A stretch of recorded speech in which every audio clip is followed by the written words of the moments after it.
In the heart of Austria, where church bells echoed through cobblestone streets and incense hung heavy in candlelit cathedrals, a man in priestly robes listened more than he prayed. To the faithful, he was Father Marcus, a quiet clergyman with kind eyes and a soft accent. To the Vatican, he didn't exist. To the enemy, he was about to become the last mistake they ever made. Because beneath the black cassock, beneath the silver cross, beneath the carefully memorized Latin verses, there was no priest at all.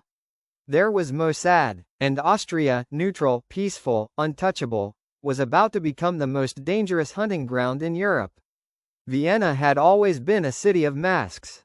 Empires rose here pretending to be eternal. Diplomats smiled while planning betrayals. Spies passed each other on narrow streets, each convinced they were invisible. For centuries, Austria had mastered the art of polite deception, and that made it the perfect place for enemies of Israel to hide. By the late 1990s, one such enemy believed he had found sanctuary. His name never appeared in newspapers. No photograph of him existed online. To European authorities, he was a cultural attaché attached to a Middle Eastern charity organization. To intelligence agencies, he was something else entirely, a logistics coordinator, financier, and silent architect behind attacks that never traced back to him. He didn't pull triggers. He didn't plant bombs. He moved money, identities, and people. And that made him more dangerous than 100 gunmen. Mossad had been tracking his shadow for years. Every lead evaporated, every surveillance attempt failed. He moved with surgical precision, changing apartments every 6 months, rotating drivers, never speaking on unsecured lines. When agents followed him, he vanished into crowds. When informants got close, they went silent. He trusted no one, except God. That single detail changed everything. The target was deeply religious. Not performative, ritualistic. Every Sunday without fail, he attended Mass at a small historic church on the outskirts of Vienna. He didn't socialize. He didn't linger. He sat in the same pew, prayed the same prayers, and left through the same side door. Mossad analysts noticed something crucial. He confessed regularly. For most intelligence services, that meant nothing. For Mossad, it meant opportunity. The operation was conceived in Tel Aviv, not in a war room filled with maps and blinking screens, but in a quiet meeting with behavioral psychologists, cultural experts, and field veterans who understood one truth. The most secure secrets are revealed not under torture, but under trust. And no institution on earth commanded trust like the church. They didn't need a spy who could break into safes. They needed a man who could listen without judgment. The agent selected for the role had already lived a dozen lives. He spoke fluent German with an Austrian cadence. His Latin was near ecclesiastical perfection. He had studied Catholic theology not for disguise, but for understanding. Years earlier, he had spent 18 months embedded in Europe under a different identity, learning the unspoken rhythms of belief. He wasn't chosen because he could act. He was chosen because he could disappear into faith. The transformation took months. Every detail mattered. His cassock was custom-tailored, not theatrical, not new. Slightly worn, slightly faded, the kind of garment that suggested decades of service, not recent assignment. His hands were roughened deliberately, nails kept imperfect. A faint scar on his knuckle was left visible, not hidden, because real priests carried real histories. His backstory was airtight. Born in Graz, seminary in Salzburg, mission work in South America, returned to Austria after burnout, assigned temporarily to assist at a low-profile parish while awaiting reassignment. No social media, no family nearby, no contradictions. Even if Austrian intelligence checked, everything would align. But Mossad knew appearance alone wouldn't be enough. The enemy didn't trust priests automatically. He tested them, so the agent did something unexpected. He refused confession the first time. When the target approached after Mass, eyes cautious, voice measured, the priest gently shook his head and said, "Not today, my son. You don't know me yet." Suspicion replaced expectation. Perfect. Over the next several weeks, the priest became a fixture, but never intrusive. He remembered names. He listened more than he spoke. He made mistakes on purpose, small ones. mispronounced a local phrase, forgot a hymn verse, apologized quietly. Trust grew not because he seemed holy. Trust grew because he seemed human. The target watched from a distance. He noticed how the priest never asked questions, how he never rushed anyone, how he never looked surprised by sin. When others confessed, they left visibly lighter, calmer. That mattered. One Sunday evening, after a rain-soaked service with only a handful of attendees, the target stayed behind. The church was almost empty. Candles flickered. Footsteps echoed. He entered the confessional booth. The priest waited. For nearly 30 seconds, there was silence. Then a voice, low and controlled, finally spoke. Father, if a man does things for a cause, things that harm others, but believes the cause is righteous, is he damned? The agent didn't answer immediately. That pause, calculated, gentle, was what sealed the trap. Only God judges, the priest said softly. But guilt is the soul asking to be heard. The line was not from scripture. It was crafted, and it worked, because the enemy didn't realize something crucial. Every word spoken inside that booth was already shaping the final phase of his downfall. The confessional became the safest place in Vienna. At least, that's what the target believed. Each visit followed the same ritual. He arrived 5 minutes before Mass ended, sat through the final hymn without singing, and waited until the last parishioner left. He never rushed confession. He never spoke first anymore. He expected the priest to guide him, and the priest never disappointed. But guidance was never direction. It was reflection. The Mossad agent understood something most interrogators never do. People reveal more when they think they're teaching than when they're being questioned. So instead of asking what he had done, the priest asked how he justified it. Instead of asking who he worked with, the priest asked who weighed on his conscience the most. Instead of asking where he was going next, the priest asked what future frightened him. Each answer painted a map. Not a physical one, but a psychological one. The target spoke in abstractions at first. A brother, a benefactor, a man who travels often. But abstraction has a weakness. It relies on emotional consistency. And humans are never consistent. One week, he spoke of a brother with reverence. The next, with irritation. The priest noticed the change and said nothing, until the third confession, when he simply remarked, "You speak of him with anger now." The silence afterward lasted almost a minute. Then came the correction. "He is careless," the target said. "He risks exposure." That single word, exposure, was the first crack. From then on, the priest subtly reinforced the idea that recklessness was sin. Not the cause, not the mission, but sloppiness, ego, pride. The target agreed enthusiastically. In doing so, he began distinguishing between actors within his own network. Names never spoken aloud can still be identified. Roots can be inferred from complaints. Safe houses from regrets. Transfers from fear. Outside the church, Mossad analysts worked night and day, correlating confession-derived insights with financial movements, travel patterns, and old fragments of intelligence that had never quite fit together, until now. The priest wasn't recording audio. He didn't need to. He remembered everything. By the sixth confession, the target trusted him completely.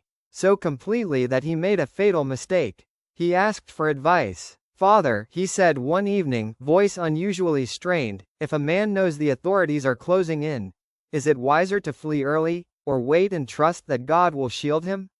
That question changed the operation from surveillance to endgame. Because it confirmed something Mossad had only suspected. The net was already tightening, and the target knew it. The priest answered carefully. "Those who run too early reveal fear," he said. "Those who wait too long reveal arrogance. Wisdom lies in knowing when the door is truly closing." The target nodded slowly. "What if the door closes from the inside?" he asked. That night, Mossad knew he was planning a controlled disappearance.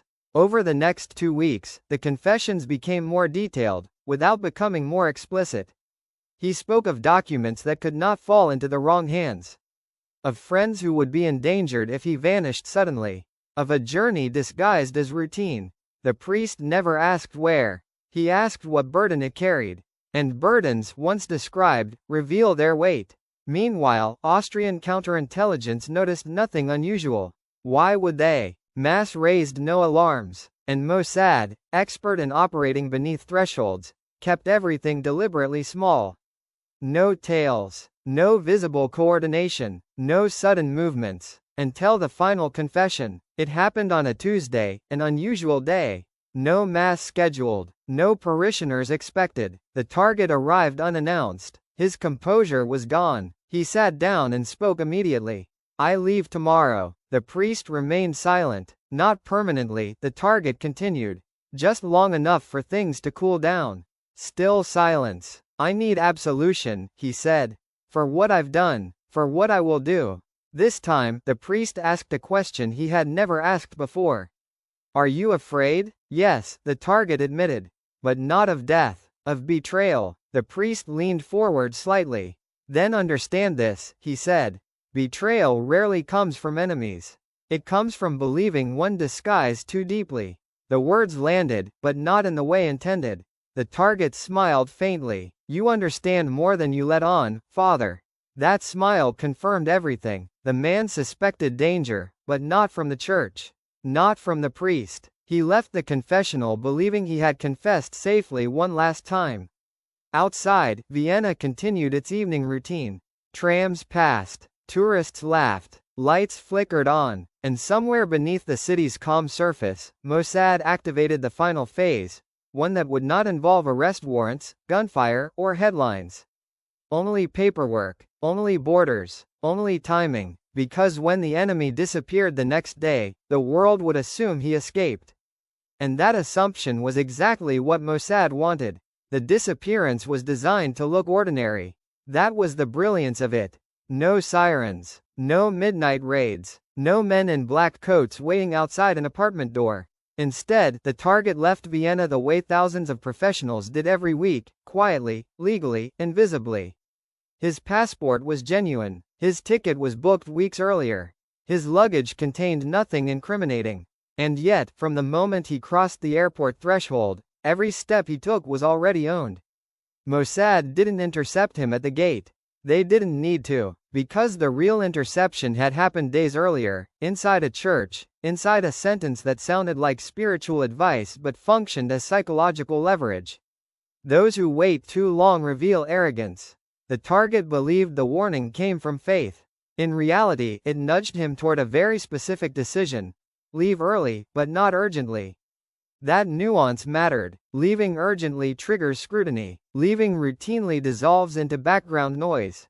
He chose a flight to a Balkan country known for lax transit controls, a place he had used before.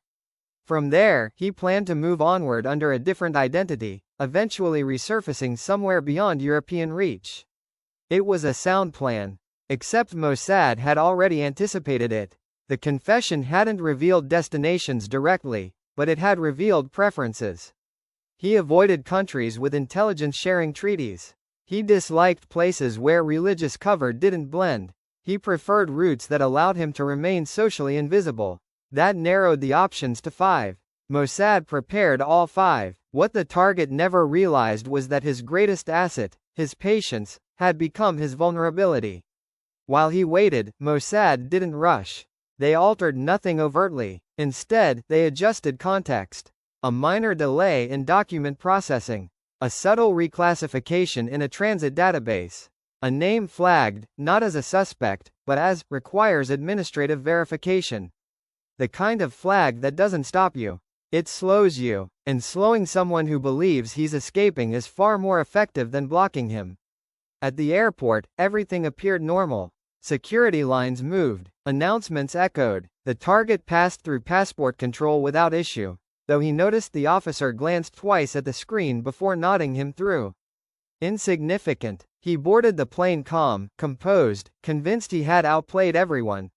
What he didn't know was that the priest was no longer in Vienna. The Mossad agent had left the parish the night before, quietly reassigned, his replacement already briefed, the parish records reflecting a temporary absence due to health reasons. The disguise had served its purpose. Now, the operation belonged to systems, not faces. Mid-flight, the target slept. He dreamed of distance. When he landed, the trap tightened. At the transit airport, an unexpected requirement emerged. A routine secondary check. Not detention, not interrogation, just paperwork. He complied. He always complied. That was his pattern: avoid resistance, avoid attention.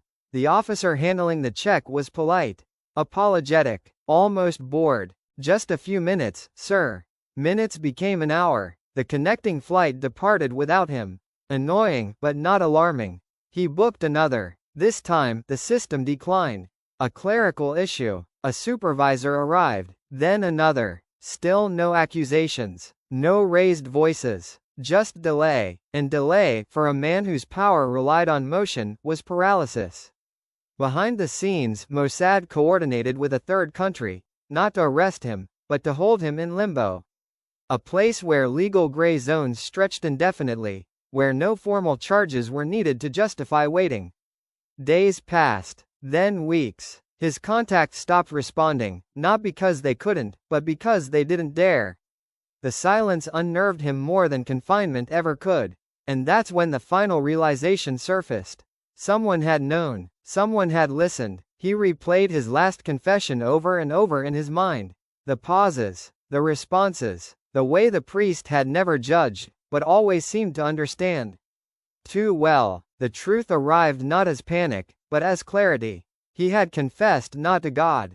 He had confessed to an intelligence service. Back in Tel Aviv, analysts closed files that had been open for years.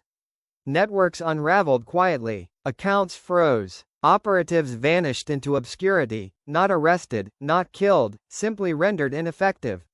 No headlines followed. No governments protested. The world never learned what had happened. And that was the point. Because Mossad didn't need the enemy dead. They needed him neutralized, isolated, and forgotten. Cut off from relevance, stripped of motion, trapped not by bars but by absence. As for the priest, in another country, under another identity, the agent attended a different service. Different language, different faith. He didn't take communion. He didn't seek forgiveness. He simply observed. Because in his line of work, belief wasn't about God. It was about knowing exactly what people surrender when they think they are safe. And Austria, quiet, neutral, holy Austria, had once again proven that the most dangerous places are not battlefields. They are sanctuaries. The true success of the operation wasn't measured by what happened to the target. It was measured by what stopped happening afterward. In the months following his disappearance, patterns across Europe shifted subtly, but unmistakably. Funding pipelines that had survived sanctions dried up without explanation. Couriers missed meetings and never rescheduled. Sleeper operatives who had remained dormant for years suddenly went silent, abandoning plans that intelligence agencies never even knew existed. To outside observers, it looked like coincidence. To Mossad, it looked like decapitation without blood. Because the target had not been just a coordinator. He had been a keystone. He didn't command through fear or hierarchy. He commanded through trust, trusted to move money, to verify identities, to vouch for strangers. When that trust evaporated, the structure above him collapsed inward. No arrests were needed. Fear did the work. Those who had relied on him assumed the worst, that he had been compromised, that he had talked, that names had been given. In clandestine networks, uncertainty is more lethal than proof. Mossad understood this better than anyone.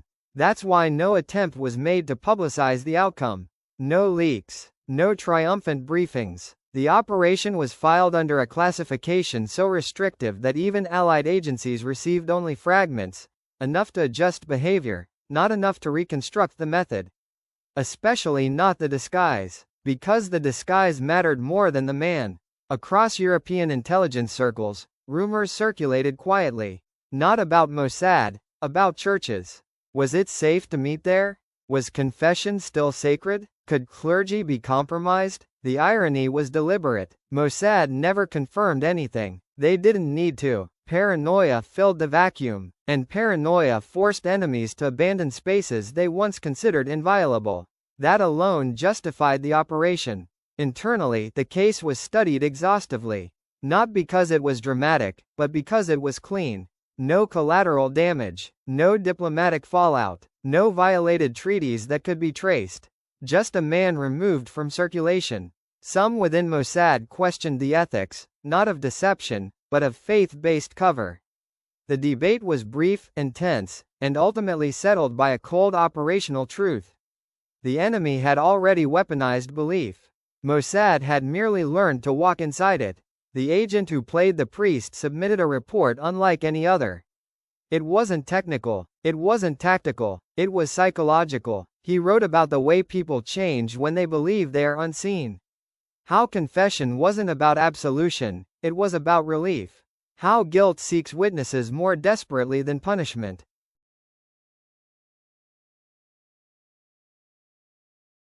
He noted something that stayed with analysts for years. The man did not want forgiveness. He wanted understanding, and once he believed he had it, he surrendered everything that mattered. That insight reshaped future operations. Mossad didn't abandon traditional methods, but they refined them. Less pressure, more patience, fewer raids, more listening. Containment became doctrine. Why kill a man and create a martyr, when you can let him live, and remove his meaning?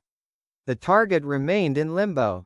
Not imprisoned in the traditional sense. Not interrogated aggressively. Simply held in a place where time stretched and purpose evaporated.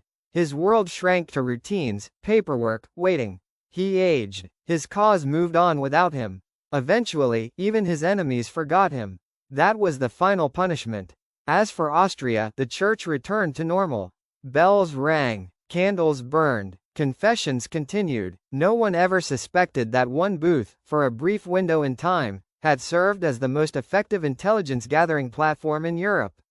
And that was Mossad's quiet victory. Because the best operations don't echo.